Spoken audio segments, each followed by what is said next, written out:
2025 ഹോളിവുഡിൽ പുറത്തിറങ്ങിയ ഒരു വ്യത്യസ്തമായ ഇൻവെസ്റ്റിഗേഷൻ സിനിമയാണ് നെയ്ബർഹുഡ് വാച്ച്. ഈ സിനിമ വളരെ സിമ്പിളായി തുടങ്ങി ഹൃദയസ്പർശിയായി അവസാനിക്കുന്നു. കൂടുതൽ മുഖവുര കൂടാതെ നമുക്ക് നേരെ സിനിമയിലേക്ക് പോകാം. Welcome to film teller. കഥയുടെ തുടക്കത്തിൽ സൈമൺ എന്നൊരാൾ ജോലി അന്വേഷിച്ച് വന്നിരിക്കുകയാണ്. ഒരു ലേഡിയാണ് അദ്ദേഹത്തെ ഇന്റർവ്യൂ ചെയ്യുന്നത്. ഇതിനു മുമ്പുള്ള സൈമണിന്റെ ജോബ് ഹിസ്റ്ററി പരിശോധിക്കുമ്പോൾ 10 വർഷം മുമ്പ് അദ്ദേഹത്തിനൊരു ജോലി ഉണ്ടായിരുന്നു. അതിനുശേഷം അദ്ദേഹം ഒരു ജോലിയും ചെയ്തിട്ടില്ല. അപ്പോൾ നിങ്ങൾ ആ 10 വർഷത്തിനിടയിൽ ഒരു ജോലിയും ചെയ്തിട്ടില്ലേ? സൈമണിനോട് എന്താണ് പ്രശ്നമെന്ന് ആ ലേഡി ചോദിച്ചപ്പോൾ, എനിക്ക് ചില ആരോഗ്യ പ്രശ്നങ്ങളുണ്ടായിരുന്നു, അതിനാൽ കുറച്ചുനാൾ ഞാൻ ആശുപത്രിയിലായിരുന്നു എന്ന് സൈമൺ പറയുന്നു. പെട്ടെന്നാണ് ഇന്റർവ്യൂ എടുക്കുന്ന ലേഡി സൈമണിന്റെ കൈ ശ്രദ്ധിക്കുന്നത്. കയ്യിൽ മുറിഞ്ഞ പാടുകൾ കാണാമായിരുന്നു. അപ്പോൾ ഉടൻ തന്നെ സൈമൺ അത് മറയ്ക്കാൻ ശ്രമിക്കുന്നു. ശരി സൈമൺ, ഇവിടെ വർക്ക് എങ്ങനെയാണെന്ന് ഞാൻ നിങ്ങളോട് പിന്നീട് പറയാം. ഇന്റർവ്യൂ എടുക്കുന്ന ലേഡി തുടർന്നും സംസാരിക്കുന്നുണ്ട്. പക്ഷേ സൈമണിന് അവർ പറയുന്നതൊന്നും കേൾക്കാൻ കഴിയുന്നില്ല. പകരം ക്രൂരമായ ശബ്ദത്തിൽ മറ്റാരോ സംസാരിക്കുന്നതാണ് അവന്റെ കാതിൽ കേൾക്കുന്നത്. സൈമൺ, നിനക്കൊന്നും ചെയ്യാൻ കഴിയില്ല. നീ ഒരു പരാജിതനാണ്.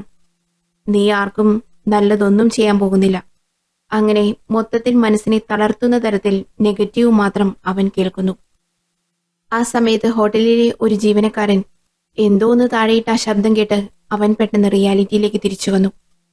പക്ഷെ ആ സമയത്ത് അവൻ കാണുന്നത് തന്റെ മുൻപിലിരിക്കുന്നത് ഒരു ഷർട്ട് പോലും ധരിക്കാത്ത വളരെ ക്രൂര മുഖഭാവമുള്ള ഒരു വ്യക്തിയെയാണ്. യഥാർത്ഥത്തിൽ ഈ വ്യക്തി സൈമണിന്റെ അച്ഛനാണ്. അദ്ദേഹം ഇപ്പോൾ ജീവിച്ചിരിപ്പില്ല. പക്ഷേ അച്ഛൻ ചെറുപ്പത്തിൽ സൈമണിനെ ശരിക്കും മാനസികമായി പീഡിപ്പിച്ചിരുന്നു. അതുകൊണ്ടാണ് സൈമൺ മാനസിക രോഗത്താൽ ഇപ്പോൾ ബുദ്ധിമുട്ടുകയും അവന്റെ ചെവിയിൽ അച്ഛൻ സംസാരിക്കുന്നത് കേൾക്കുകയും അവന്റെ കണ്ണുകൾക്ക് ധാരാളം ഇല്യൂഷൻസ് കാണുകയും ചെയ്യുന്നത്.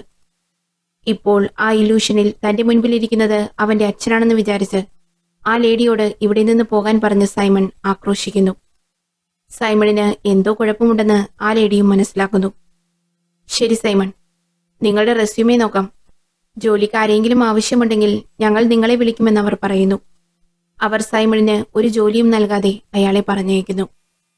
പിന്നെ തൊട്ടടുത്ത സീനിൽ കാണിക്കുന്നത് ഒരു ക്യാമ്പസിനുള്ളിലെ ഒരു കഫറ്റീരിയയാണ്. ഒരു വ്യക്തി കയ്യിലൊരു പത്രവും പിടിച്ച് കഫറ്റീരിയയിൽ ഇരിക്കുകയാണ്. അയാളുടെ പേരാണ് എഡ്. അപ്പോൾ ഒരു വിദ്യാർത്ഥി വരുന്നു. ആരും അറിയാതെ അവൻ തന്റെ ബാഗിലേക്ക് അവിടെയുള്ള ഫുഡ് ഐറ്റംസ് എടുത്തിടുകയാണ്. ഇത് ശ്രദ്ധിച്ച എഡ് അടുത്തേക്ക് പോയി അവന്റെ കണ്ണുകളിൽ ഹാൻഡ് സാനിറ്റൈസർ അടിക്കുന്നു. അവന്റെ കണ്ണ് ഭയങ്കരമായി നീറാൻ തുടങ്ങി. അയാൾ അവനെ കൈവിലങ്ങിട്ട് നേരെ സെക്യൂരിറ്റി ഗാർഡിന്റെ അടുത്തേക്ക് കൊണ്ടുപോയി. അത് കണ്ട സെക്യൂരിറ്റി ഗാർഡ് പറഞ്ഞു, എടാ എഡേ, ഇതിവിടുത്തെ ഒരു സ്റ്റുഡന്റ് ആണ്ടാ. എന്താടാ ക്രിമിനലിനെ പോലെ കൊണ്ടുവരുന്നേ? ദേ ഇത് കണ്ടോ, സാധനങ്ങൾ മോഷ്ടിച്ചാൽ ഇവനും ക്രിമിനലാവില്ലേ? എഡേ, നീ അവനെ ആദ്യം ഇടടാ. ഇതും പറഞ്ഞ് കൈവിലങ്ങഴിച്ച് അവനോട് ഫേസ് വാഷ് ചെയ്യാൻ പൊക്കോളാൻ പറഞ്ഞയക്കുന്നു. യഥാർത്ഥത്തിൽ എഡ് നേരത്തെ അവിടെ ഒരു സെക്യൂരിറ്റി ഗാർഡായി ജോലി ചെയ്തിരുന്നു. പക്ഷേ ഇപ്പോൾ അവന് അവിടെ ജോലിയില്ല. എന്നിരുന്നാലും അയാൾ ഒരു സെക്യൂരിറ്റി ഗാർഡിനെ പോലെയാണ് ഇപ്പോഴും അവിടെ പെരുമാറുന്നത്. അവിടുത്തെ ചീഫ് സെക്യൂരിറ്റി ഓഫീസർ എഡിന്റെ ഫ്രണ്ട് ആയതുകൊണ്ട് മാത്രം അയാളെ ആരും ഒന്നും പറയാറില്ല. പക്ഷേ ഇന്ന് ആ ഫ്രണ്ട് തന്നെ പറയുകയാണ്, നീ ഇങ്ങനെ വന്നിവിടെ ഓരോ പ്രശ്നങ്ങൾ ഒപ്പിക്കരുത്. കൂടുതൽ പ്രശ്നങ്ങൾ ഒപ്പിച്ചാൽ പോലീസ് വന്ന് നിന്നെ കൊണ്ടുപോകുമെന്നും പറഞ്ഞ് എഡിനെ അവിടെ നിന്നും പുറത്തുവിടുകയാണ്. എഡ് നേരെ അവന്റെ കാറിനടുത്തേക്ക് പോകുന്നു. അവിടെ എത്തിയപ്പോഴാണെങ്കിൽ അവന്റെ കാറിൽ ഫൈൻ രേഖപ്പെടുത്തിയിരിക്കുന്നു. കാർ അവിടെ പാർക്ക് ചെയ്തതിന്.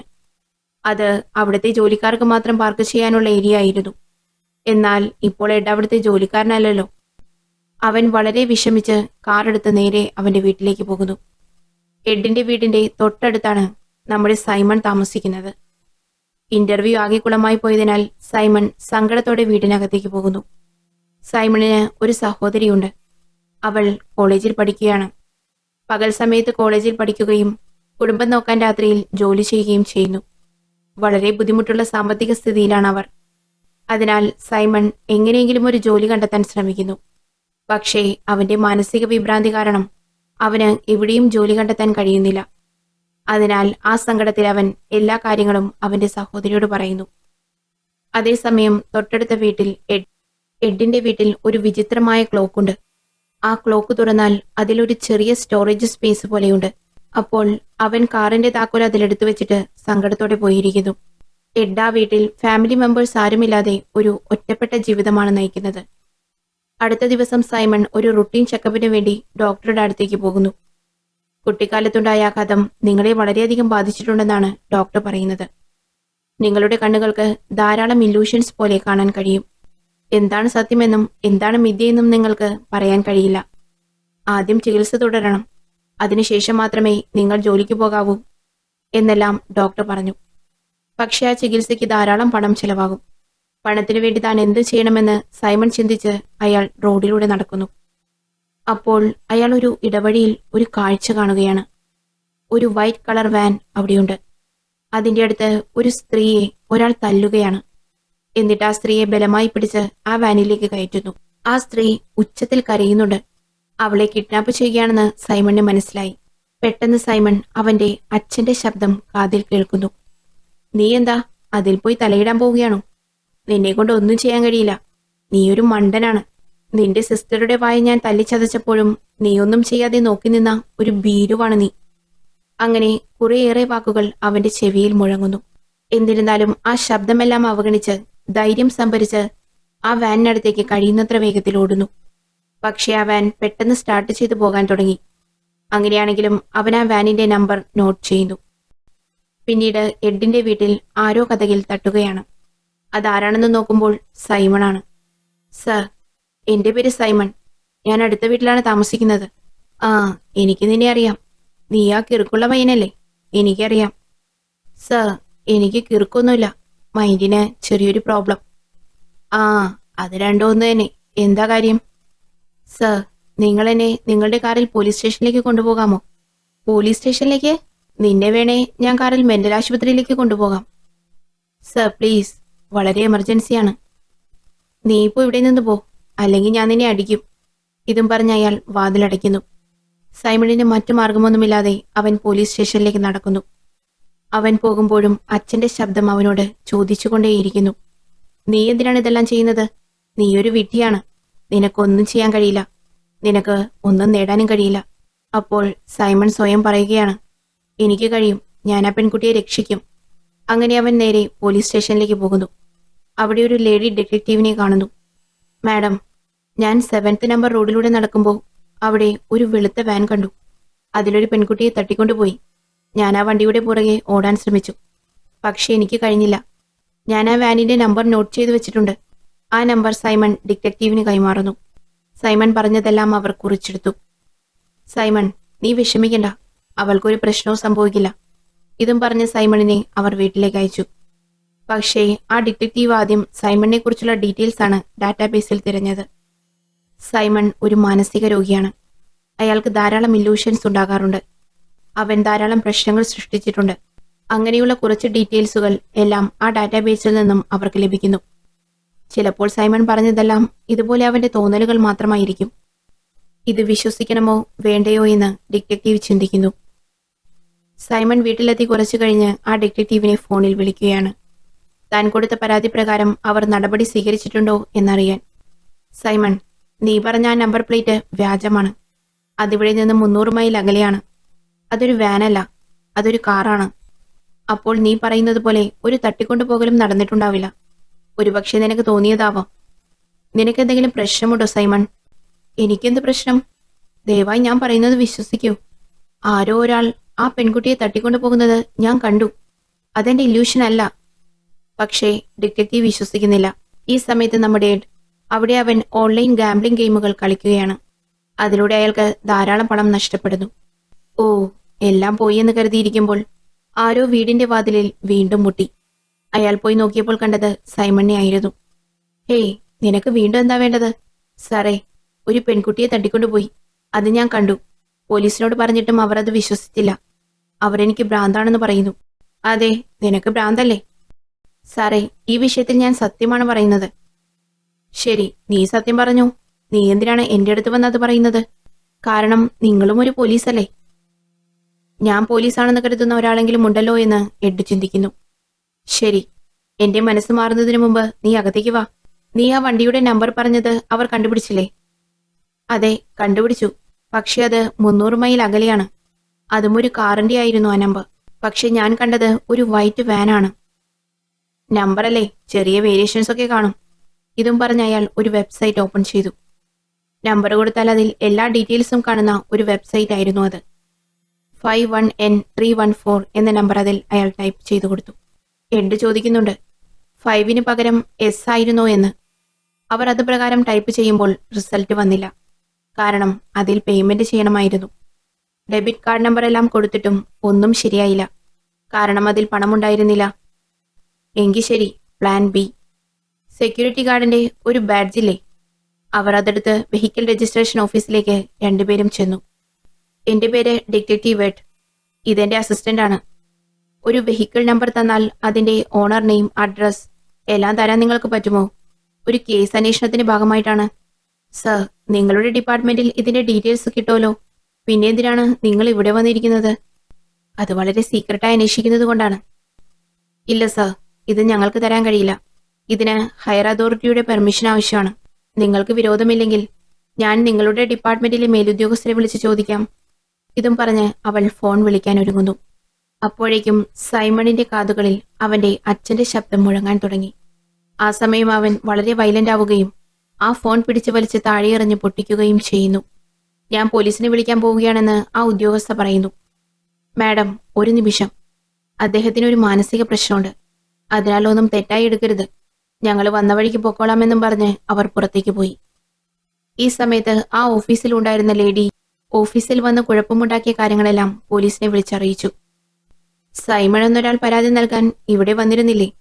അയാളും പിന്നെ മറ്റൊരു വൃദ്ധനും കൂടി വെഹിക്കിൾ നമ്പറിന്റെ വിലാസം കണ്ടെത്താൻ വെഹിക്കിൾ രജിസ്ട്രേഷൻ ഓഫീസിൽ ചെന്ന് പ്രശ്നമുണ്ടാക്കിയതായി പോലീസ് ഡിറ്റക്റ്റീവിനോട് പറയുന്നു.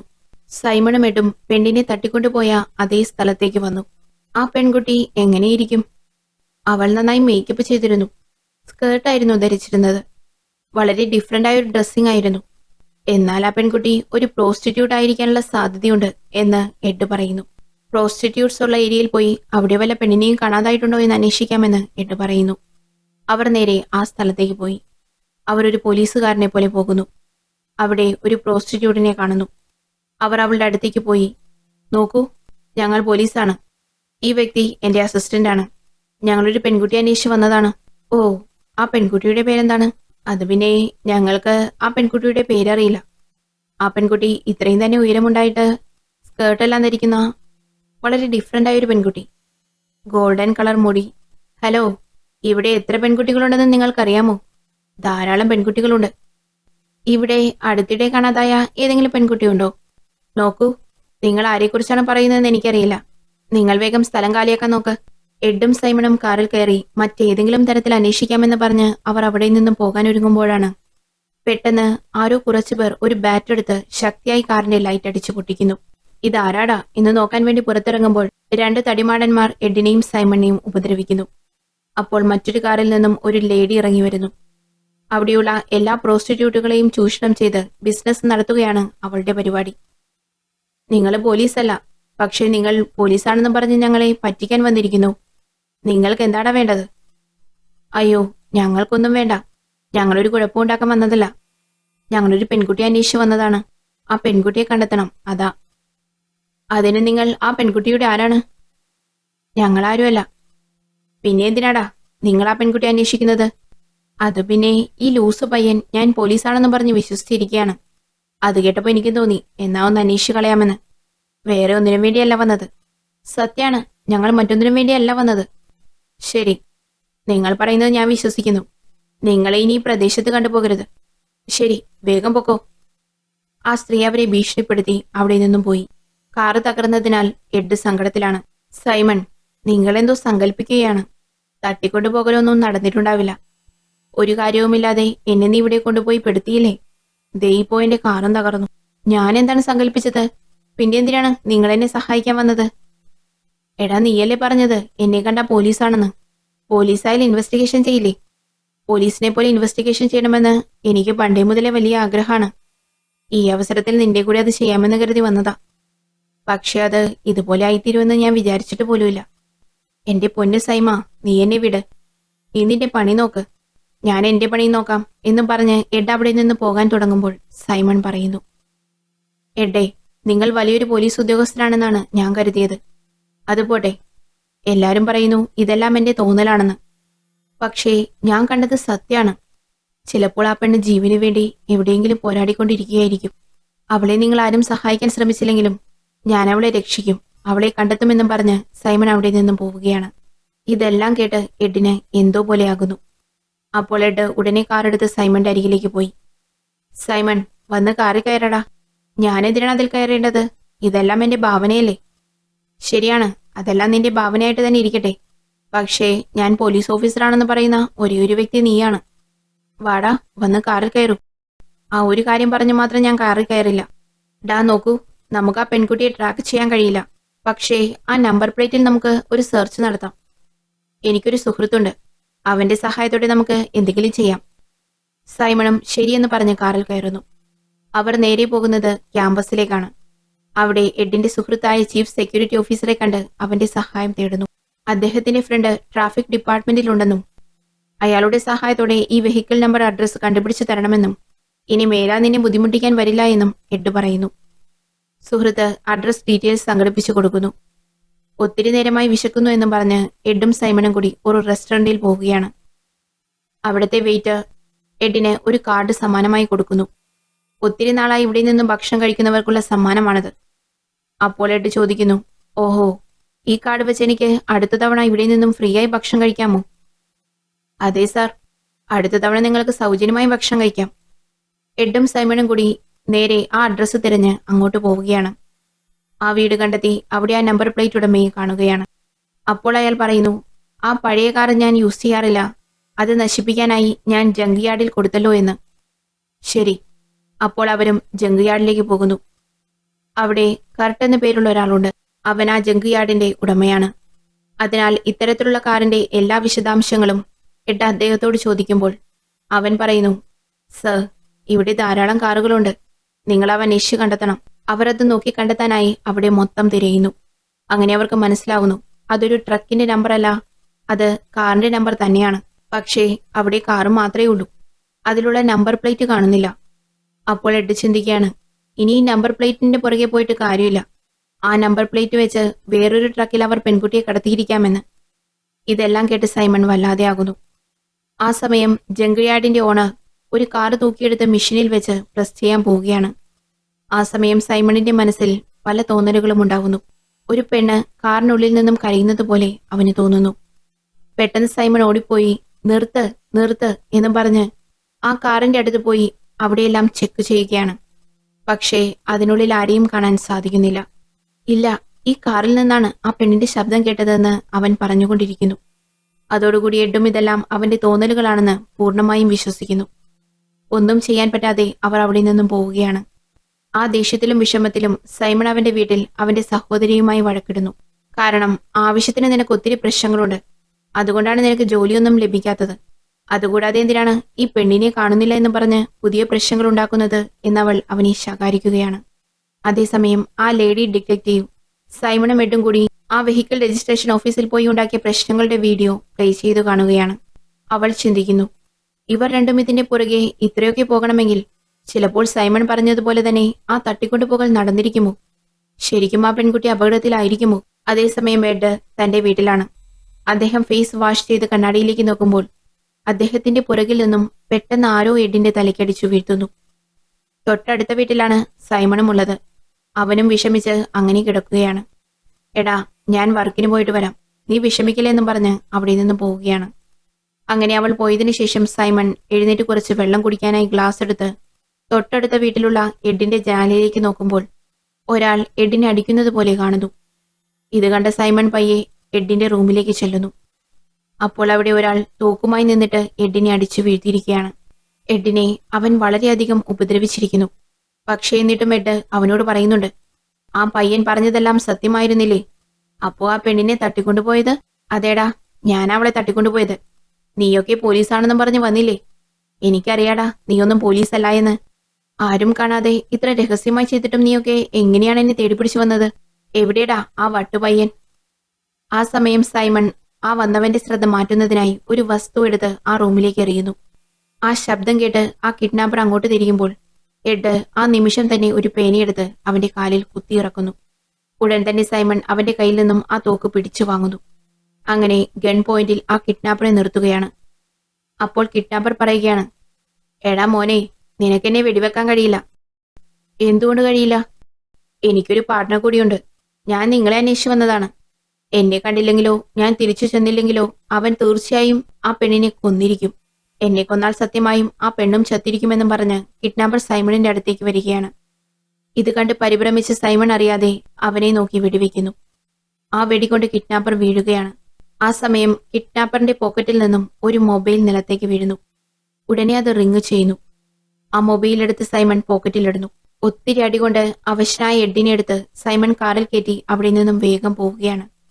ആ സമയം അയൽവാസികളെല്ലാം ഈ കാഴ്ച കാണുന്നുണ്ട്. ഗൺഷോട്ട് ആരോ പോലീസിൽ റിപ്പോർട്ട് ചെയ്തിരിക്കുന്നു. അവർ അവിടെ നിന്ന് പോയ ആ സമയം തന്നെ പോലീസ് എഡിന്റെ വീട്ടിലെത്തിക്കഴിഞ്ഞിരുന്നു. പക്ഷേ സൈമൺ നേരെ എഡിനെയും കൊണ്ട് ഹോസ്പിറ്റലിലേക്കല്ല പോയത്. അവന്റെ സിസ്റ്റർ വർക്ക് ചെയ്യുന്ന ബ്യൂട്ടി പാർലറിലേക്കാണ്. കാരണം അവൾ ഒരു മെഡിക്കൽ സ്റ്റുഡന്റ് ആയിരുന്നു. അതുകൊണ്ട് തന്നെ മുറിവേറ്റ എഡിന് പ്രഥമ ശുശ്രൂഷ നൽകാൻ അവൾക്ക് കഴിയും. ഈ ഉറപ്പിലാണ് അങ്ങനെ ചെയ്തത്. ഉടനെ സൈമണിന്റെ സിസ്റ്റർ അവിടെയുണ്ടായിരുന്ന ഒരു കസ്റ്റമർക്ക് വേഗത്തിൽ ജോലി ചെയ്ത് തീർത്ത് അവരെ അവിടെ നിന്നും പറഞ്ഞയക്കുന്നു. എന്നിട്ട് കടയുടെ ലൈറ്റ് എല്ലാം ഓഫ് ചെയ്തു. എഡിന്റെ മുറിവുകൾ തുന്നിക്കെട്ടുന്നു. അതേസമയം ഡിറ്റക്റ്റീവ് എഡിന്റെ വീട്ടിലെത്തി വീട് നിരീക്ഷിക്കുന്നു. തീർച്ചയായും ഈ കൊലപാതകം ചെയ്തത് എഡും സൈമണും തന്നെയായിരിക്കാം. അതുകൊണ്ട് അവരെ കണ്ടെത്താനായി തിരച്ചിൽ ആരംഭിക്കുന്നു. അവർ നേരെ സൈമണിന്റെ വീട്ടിൽ നോക്കിയതിനു ശേഷം അവന്റെ സഹോദരി വർക്ക് ചെയ്യുന്ന ബ്യൂട്ടി പാർലറിലേക്കാണ് വരുന്നത്. ശരി, ഇപ്പോൾ ഒരു കിഡ്നാപ്പർ മരിച്ചു പോയിരിക്കുന്നു. അവന് തീർച്ചയായും ഒരു പാർട്ട്ണറുണ്ട്. അവനെ കണ്ടുപിടിച്ചാൽ മാത്രമേ ഇനി ആ പെൺകുട്ടിയെ രക്ഷിക്കാൻ കഴിയൂ. പക്ഷേ ആ പാർട്ട്ണർ ആരാണെന്ന് സൈമണിനും അറിയില്ല. അവർ അങ്ങനെ ചിന്തിച്ചുകൊണ്ടിരിക്കുമ്പോഴാണ് പോലീസുകാർ ബ്യൂട്ടി പാർലറിന്റെ പുറത്തു വന്ന് കതകിൽ മുട്ടുന്നത്. ഉടനെ സഹോദരി അങ്ങോട്ട് ചെന്ന് അവരോട് കുറച്ചുനേരം സംസാരിച്ചു നൽകുന്നു. അതേസമയം സൈമണും എഡും കൂടി ആ കിഡ്നാപ്പറിന്റെ മൊബൈൽ പരിശോധിക്കുമ്പോൾ അതിൽ ആകെ 2 നമ്പർ മാത്രമേ സേവ് ചെയ്തിട്ടുള്ളൂ. കെ എന്നും എം എന്നും 2 നമ്പർ. അവർ ഉടൻ തന്നെ ആ കെ എന്ന നമ്പറിലേക്ക് ഡയൽ ചെയ്യുന്നു. അപ്പോൾ അങ്ങേ തലക്കിൽ നിന്നും ഒരു ഓട്ടോമാറ്റിക് മെസ്സേജാണ് കേൾക്കാൻ കഴിയുന്നത്. Welcome to cart junkyard എന്നാണ് കേൾക്കുന്നത്. അതേസമയം പുറത്ത് പോലീസുകാർ അവർക്ക് ബ്യൂട്ടി പാർലറിനകത്ത് കയറി പരിശോധിക്കണമെന്ന് പറഞ്ഞ് വാതിൽ തുറന്ന് അകത്തേക്ക് വരികയാണ്. അപ്പോൾ അവർക്ക് അവിടെ ആരെയും കാണാൻ സാധിക്കുന്നില്ല. പക്ഷെ അവർക്ക് രക്തം തുടച്ച ഒരു ടവൽ അവിടെ നിന്നും ലഭിക്കുന്നു. ഉടൻ തന്നെ സൈമണിന്റെ സഹോദരി പറയുന്നു, അത് ബ്ലഡൊന്നുമല്ല, ഞങ്ങൾ ഉപയോഗിക്കുന്ന റെഡ് കളർ ഹെയർ ഡൈ ആണത്. അപ്പോഴേക്കും എഡും സൈമണും പുറകുവശത്തെ റോഡിലൂടെ തൊട്ടടുത്ത ബസ്സിൽ കയറി പോകാൻ തയ്യാറെടുക്കുകയായിരുന്നു. എഡ് പറയുന്നു, വേഗം വണ്ടി എടുത്തോളൂ. പക്ഷേ ബസ് ഡ്രൈവർ പറയുന്നു, ഇവിടെ പൈസ കൊടുത്താൽ മാത്രമേ വണ്ടി എടുക്കൂ എന്ന്. എന്റെ കയ്യിൽ പൈസയില്ല, പക്ഷേ ഞാൻ ഈ കാർഡ് തരാം. ഈ കാർഡ് ഉപയോഗിച്ച് നിങ്ങൾക്ക് ഈ റെസ്റ്റോറന്റിൽ നിന്നും എത്ര വേണമെങ്കിലും ഭക്ഷണം കഴിക്കാമെന്ന്. ഇത് കേട്ടതും ആ ഡ്രൈവർക്ക് ഒത്തിരി സന്തോഷമാകുന്നു. അവരുടനെ ആ കാർഡ് വാങ്ങി വണ്ടി സ്റ്റാർട്ട് ചെയ്തു പോകുന്നു. അടുത്ത ദിവസം രാവിലെ കാർട്ട് തന്റെ ജങ്ക് യാർഡിലേക്ക് വരികയാണ്. അവിടെ വെച്ച കാർട്ടിനെ എഡും സൈമണും ഗൺ പോയിന്റിൽ നിർത്തി ചോദ്യം ചെയ്യുന്നു. വലിയ കള്ളനായ നീ എത്ര നല്ലവനായിട്ടാണ് ഞങ്ങളുടെ മുമ്പിൽ അഭിനയിച്ചതെന്ന് പറഞ്ഞ് എഡ് അവന്റെ തലയ്ക്ക് ഒരടി കൊടുക്കുകയാണ്. എന്നിട്ട് കാർട്ടിനെ അവിടെ കെട്ടിവെക്കുന്നു. നിന്റെ ഒരു പാർട്ട്ണർ ഇന്നലെ രാത്രി എന്നെ കൊല്ലാൻ വന്നിരുന്നു. പക്ഷേ നമ്മുടെ സൈമൺ അവനെ ഒരു വെടിക്ക് തീർത്തു കളഞ്ഞു. അവന്റെ മൊബൈലിൽ കെ എന്നും നിന്റെ നമ്പർ ഉണ്ടായിരുന്നു, കൂടാതെ എം എന്നും പറഞ്ഞ മറ്റൊരു നമ്പർ കൂടി. നീയൊക്കെ ശരിക്കും എന്തു പണിയാണ് എടുക്കുന്നേ? അപ്പോ കാർട്ട് പറയുന്നു, നിങ്ങൾ തെറ്റിദ്ധരിച്ചിരിക്കുകയാണ്. ഞാനൊരു തെറ്റും ചെയ്തിട്ടില്ല. നിങ്ങൾക്കെന്തോ തെറ്റുപറ്റിയിരിക്കുകയാണ്. സത്യം, എന്നെ വിശ്വസിക്കണം. ഇതെല്ലാം കേട്ട് സൈമൺ അവിടെ മൊത്തം തിരയാൻ തുടങ്ങുകയാണ്. സൈമൺ പറയുന്നു, എഡേ ദേ നോക്കിയേ, നിങ്ങളുടെ വീട്ടിലുള്ളതുപോലെ ഒരു ക്ലോക്ക് ഇവിടെയുണ്ടല്ലോ. എടാ സൈമ, അത് ക്ലോക്ക് മാത്രല്ലടാ, അതിനകത്തൊരു സ്റ്റോറേജ് സ്പേസ് കൂടിയുണ്ട്. നീ ഒന്ന് തുറന്നു നോക്കിയേ. അത് തുറന്നതും അവർക്ക് കുറെ പാസ്പോർട്ടുകൾ ലഭിക്കുന്നു. അതെല്ലാം തന്നെ സ്ത്രീകളുടെ പാസ്പോർട്ടുകളാണ്. എന്താടാ, വളരെ നല്ലവനായ നിന്റെ കയ്യിൽ എങ്ങനെയാ ഇത്രയും പെണ്ണുങ്ങളുടെ പാസ്പോർട്ട് വന്നത്? മര്യാദയ്ക്ക് നീ പറഞ്ഞോ, അല്ലെങ്കിൽ നിന്റെ വായ ചവിട്ടിപ്പൊളിക്കും. ഇത് കേട്ടതും കാർട്ട് സത്യം പറയാൻ തുടങ്ങുന്നു. ഈ പാസ്പോർട്ടുകളെല്ലാം ഫോറിനിൽ നിന്നും വന്ന പെൺകുട്ടികളുടേതാണ്. അവർ ജോലിക്കായി വരുന്നതാണ്. ജോലിയൊന്നും കിട്ടാതാകുമ്പോൾ അവരെ വ്യഭിചാരത്തിനായി ഞങ്ങൾ പ്രേരിപ്പിക്കുന്നു. അതാണ് മെയിൻ ബിസിനസ്. അതിന് വഴങ്ങാത്ത പെണ്ണുങ്ങളെ ഞങ്ങൾ എവിടെയെങ്കിലും വീടുകളിൽ കുറച്ചുനാൾ അടിമ ജോലിക്കെന്ന പോലെ കൊണ്ടാക്കും. അത്തരത്തിലാക്കാനായി ഒരുത്തിയെ പിടിച്ചുകൊണ്ടുപോയ വഴിക്കാണ് സൈമൺ അത് കണ്ടത്. നോക്കൂ, ഞാൻ വേറൊരു തെറ്റും ചെയ്തിട്ടില്ല. അവർ ചോദിക്കുമ്പോൾ ഞാൻ ഓരോ നമ്പർ പ്ലേറ്റുകൾ മാത്രമാണ് ഇവിടെ നിന്ന് എടുത്തു കൊടുക്കുന്നത്. നിങ്ങൾ അന്വേഷിക്കുന്ന പെൺകുട്ടി ഏത് വീട്ടിലാണെന്ന് എനിക്കറിയാം. ഓക്കെ, എന്നാ നീ പറ, ആ പെൺകുട്ടി ഏത് വീട്ടിലാണ് ഉള്ളതെന്ന്. ശരി ശരി, ഞാനത് പറയാം, പക്ഷെ നിങ്ങൾ എന്നെ ഉപദ്രവിക്കരുത്, എന്നെ പോലീസിന് പിടിച്ചു കൊടുക്കുകയും ചെയ്യരുത് എന്ന് പറഞ്ഞ് അവൻ അഡ്രസ്സ് പറഞ്ഞു കൊടുക്കുന്നു. ഉടൻ തന്നെ എഡ് ലേഡി ഡിറ്റക്റ്റീവിനെ വിളിച്ച് കാർട്ട് എന്നൊരുത്തനെ ഇവിടെ ഞങ്ങൾ പിടിച്ചു വെച്ചിട്ടുണ്ട്, ഉടൻ വന്ന് കസ്റ്റഡിയിലെടുത്തോളാൻ പറഞ്ഞ് അവിടെ നിന്ന് പോകുന്നു. ഉടൻ തന്നെ ഡിറ്റക്റ്റീവ് അവിടെ എത്തുന്നു. അപ്പോൾ കാർട്ട് നിരപരാധി എന്ന പോലെ അഭിനയിക്കാൻ ശ്രമിക്കുന്നു. അവൻ പറഞ്ഞു, നിങ്ങൾ വന്നത് നന്നായി. എഡും സൈമണും എന്നെ ഇവിടെ കെട്ടിയിട്ടിട്ട് ഇവിടെ മോഷ്ടിക്കാൻ ശ്രമിക്കുകയായിരുന്നു. അവർ എന്തിനാടാ ഇവിടെ വന്ന് നിന്റെ അടുത്തു നിന്ന് മോഷ്ടിക്കുന്നേ? അല്ലടാ, ഈ പാസ്പോർട്ടെല്ലാം ആരുടേതാണ്? ഇതെല്ലാം പെണ്ണുങ്ങളുടേതാണല്ലോ. ഇതെങ്ങനെ ഇവിടെ വന്നു? അയ്യോ മാഡം, അതെല്ലാം അവര് കൊണ്ടുവന്നതാണ്. അവരുടെ കയ്യിൽ നിന്നും വീണതാണ്, എന്റേതല്ല. അതെയോ? ഞാനിതുവരെ അവരെ വിശ്വസിച്ചിട്ടുണ്ടായില്ല. പക്ഷെ ഇപ്പോൾ എനിക്ക് അവരെ വിശ്വാസമായി. ഈ പാസ്പോർട്ടുകളും നീയുമായി എന്തോ ബന്ധമുണ്ട്. നീ വലിയ എന്തോ തെറ്റുമറയ്ക്കാൻ ശ്രമിക്കുകയാണ്. അതെനിക്കറിയാം. ചോദിക്കേണ്ടതുപോലെ ചോദിച്ചാൽ നീ കാര്യം പറയും. ഇതും പറഞ്ഞ് കാർട്ടിനെ ഡിറ്റക്റ്റീവ് വിരട്ടുകയാണ്. അതേസമയം എഡും സൈമണും കൂടി അവർക്ക് കിട്ടിയ ആ അഡ്രസ്സിലേക്ക് പോകുന്നു. നേരെ വീട്ടിലേക്ക് കയറാമെന്ന് വിചാരിച്ചപ്പോൾ വീടിന് വെളിയിൽ തന്നെ സൈമണിന്റെ അച്ഛൻ ഒരു ട്രൗസർ ഇട്ട് ഒരു ക്രൂരനെ പോലെ അവിടെ അവരെ കാത്തു നിൽക്കുന്നത് പോലെ അവന് തോന്നുന്നു. അത് കണ്ടതും സൈമണിന്റെ തല വലിഞ്ഞു പൊട്ടുകയാണ്. അവന് അത് താങ്ങാൻ സാധിക്കുന്നില്ല. കാരണം ചെറുപ്പത്തിൽ അവന് സംഭവിച്ച പലതരം പീഡനങ്ങളും അതുമൂലമുണ്ടായ ട്രോമയും അവനെ ഒത്തിരി ബാധിച്ചിരിക്കുന്നു.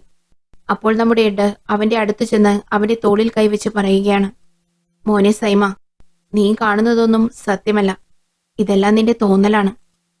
കയ്യിലെപ്പോഴും സൂക്ഷിക്കാറുള്ള അദ്ദേഹത്തിന്റെ പേന അവന് കൊടുത്തിട്ട് പറയുകയാണ്, ഇങ്ങോട്ട് നോക്കി, ഈ പേന അമർത്തുമ്പോൾ നിനക്ക് ടിക് ടിക് ശബ്ദം കേൾക്കുന്നുണ്ടോ? ഇതാണ് റിയൽ. ഇത് മാത്രമാണ് സത്യം. ബാക്കിയുള്ളതെല്ലാം നിന്റെ തോന്നലാണ്.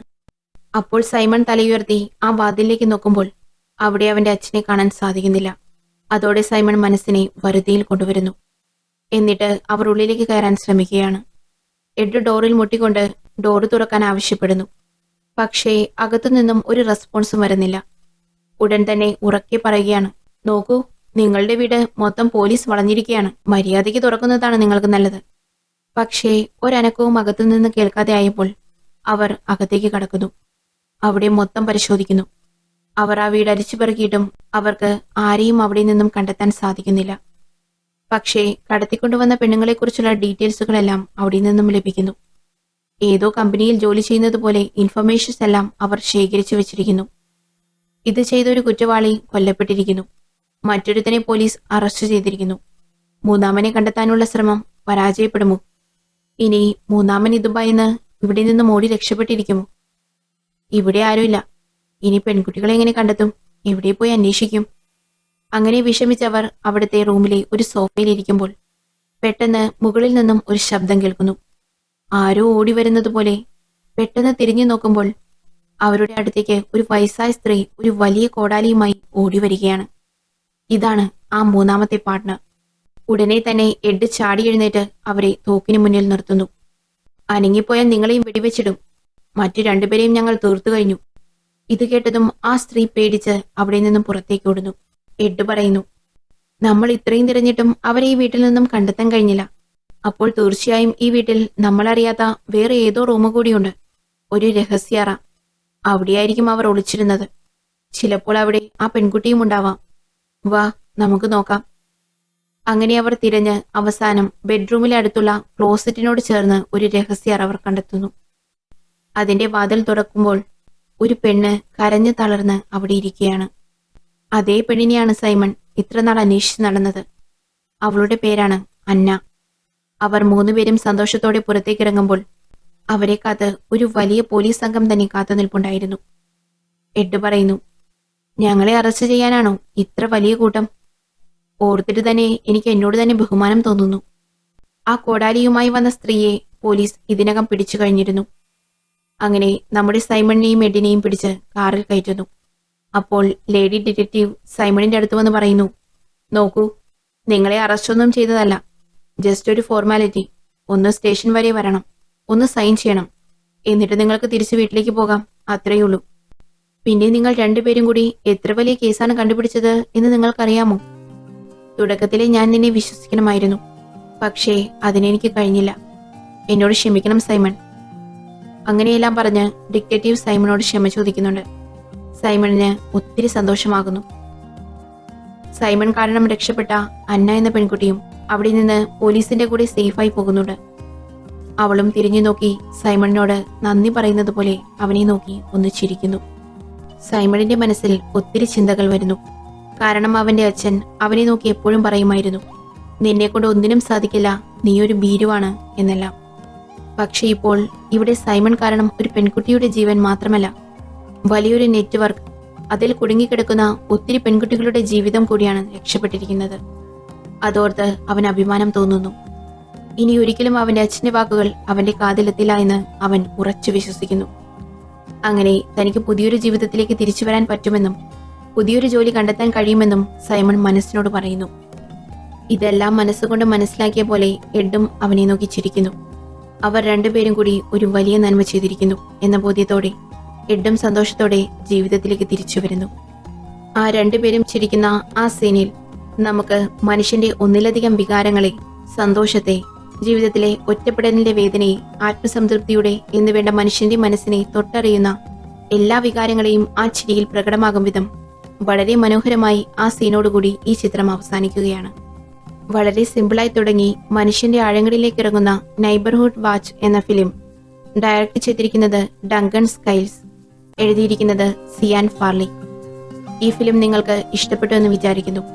ഇതുപോലുള്ള നല്ല സിനിമകൾ വീണ്ടും കാണുന്നതിനായി ചാനൽ ഒന്ന് സബ്സ്ക്രൈബ് ചെയ്യണേ. ഇഷ്ടപ്പെട്ടുവെങ്കിൽ ഒരു ലൈക്കും കമന്റും കൂടി തരണേ. Thank you.